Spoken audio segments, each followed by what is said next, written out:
turn to early on and then throughout the process to give you honest advice, and I think that's important. You can surround yourself with friends that'll nod their head, you know, when you lead them with the question, or you can have people that will be just blunt with you and have the ability to disagree and say, well, I don't know, have you thought about it this way? Different perspectives. I think that's also very important. If they could talk too, I think they're raising some interesting things that I think are important for folks when they get engaged, is the media and public scrutiny. Not just on you, but your family.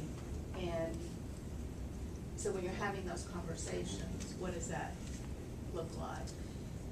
Yeah, and I don't think it's a trend that's going away. I think the media today is so different than even 5-10 years ago.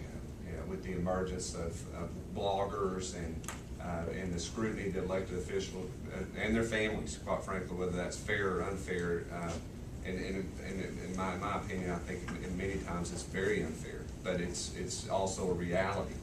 And then, you know, part of campaigns today, as you move up, you know, not necessarily at the local level, is all of this opposition research, trying to dig into your opponent's past and pull out a nugget, you know, that maybe they were late on their taxes, maybe they had, you know, a problem when they were first out of college.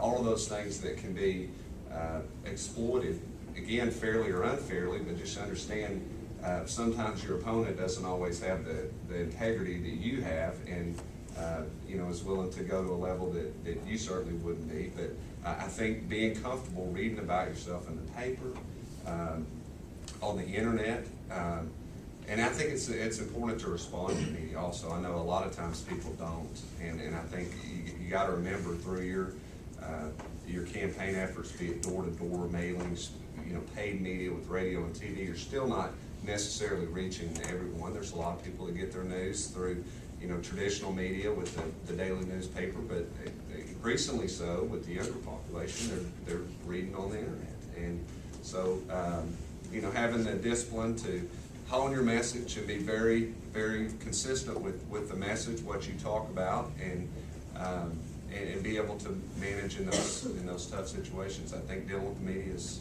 important. It is different. I think it used to be that the print media, the traditional media, would give a higher level of scrutiny based upon the higher office. You know, if you're in Congress, you run for governor, I mean, it's a higher level of scrutiny for your family. And your family pays a greater price, but that, you know, if it's more local office, you've got a little more immunity. And I think the social media has changed all of that. I mean, because anybody has access to it can utilize it. So it's a much more higher level of scrutiny than ever before, and you just got to insulate yourself and know how to deal with it. And I agree on the response and managing it. Those are critical elements. Rick Crawford's a good friend of mine who ran for Congress in the 1st District and won, but he had a past bankruptcy you know, I'm sure it was opposition research that first brought it out, that gave it to the media, and it starts out in the social media, and then it gets where the print media can't ignore it, and then the test was how did he respond and handle it. And so that really was the big test, not the bankruptcy, but how you handled the response to that issue. And so you just got to be prepared, and that's where your wise counselors come in. Other questions from the audience? Yes, Karen. What should a family know about the sacrifices and the experience? Lucas, you're looking at me. Go ahead. That's a tough one. The congressman's been there, so I think, you know, again, not to repeat ourselves, but be comfortable, you know, whether it's your spouse, seeing their name in the paper, the time away, you know, if it's an elected office where you're trying to balance a full-time career with that position, like a school board member, city council, you got a lot of evening meetings. You know, if you're on the city council, you've got, you know, your full-time job, your evening meetings, typically for most people. Then you're also trying to spend time during the day or on weekends looking at plan developments, or, you know, if you're really doing, or reading, you know, your staff reports and responding to constituents, people call you at home. I know there's some elected officials in here today that could testify to that, but, you know, it's just, it's a constant balancing act, so. I would add, it is balancing, and I would balance it with, there's extraordinary benefits for the family in terms of public service as well. And I'm talking about in terms of education, exposure to elected officials, exposure to government.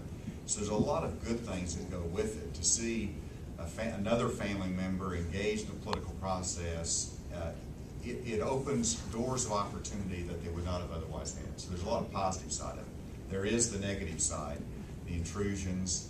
You know, my son, you know, he was so embarrassed the fact that I was in public office. Whenever he went to a school, he would have me drop him off 2 blocks away. You know, it was, you know, and at that age, I mean, they would just as soon, I'm talking about, you know, junior high and teenagers, that's the worst thing imaginable for them, that type of scrutiny and intrusion in their life. But, you know, they got to recognize the benefits that go with it as well. Hey, let me just add on, we've talked a lot about the negatives, and I feel like in retrospect, we maybe have painted this picture about there's nothing but negatives, but as the Congressman said, there's an incredible amount of positives that go along with elected office. I mean, we just have to have that in our communities, you know, for us to continue to, you know, to grow, and it's just so vitally important. You know, even if you give 2, 4, 6 years of your life in public service, you know, the impact that can have on your children and your family and friends. I think it's, again, it does expose you to a lot of areas that, but for, you know, you would not have had the opportunity to. And this is an important topic, so I want to add some more to it here. What is important is the family stays together during a campaign, and you got to include your family in it. And so in one of my campaigns, my 16-year-old son was my official driver. You know, we were together. They were participating. You know, whenever my kids were younger, I was campaigning statewide. I have this picture of my son with a baseball glove, you know, leaning over my shoulders. I'm shaking someone's hand at a fair. You know, they're with me. One time I was invited to speak at a church on Sunday, which happened to be important in the campaign. So I asked my wife if I could do that. She always asks your wife. I always ask, you know, I do that. She says yes if we bring our family. And so, you know, we all traipsed down with 4 kids, but the result is that all of my kids, I think they will say this, they're not bitter toward politics. They have a positive approach to it. Doesn't mean they're all engaged in it. Most of them aren't. But it was, you know, positive experiences because we did it as a family when we participated in politics. Those are great positive comments. Other questions? Yes, Rich.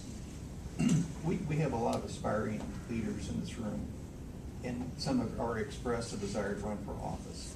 Can you talk a little bit about the nuts and bolts, the mechanics of putting together a campaign, whether it be at the local level or state level? I'd be happy to start. I think, you know, for example, a race for state representative. Not necessarily that you do this for a school board or city board, but state reps, state senate. I think, again, starting early, you know, getting that kitchen cabinet together. I think, you know, defining your campaign.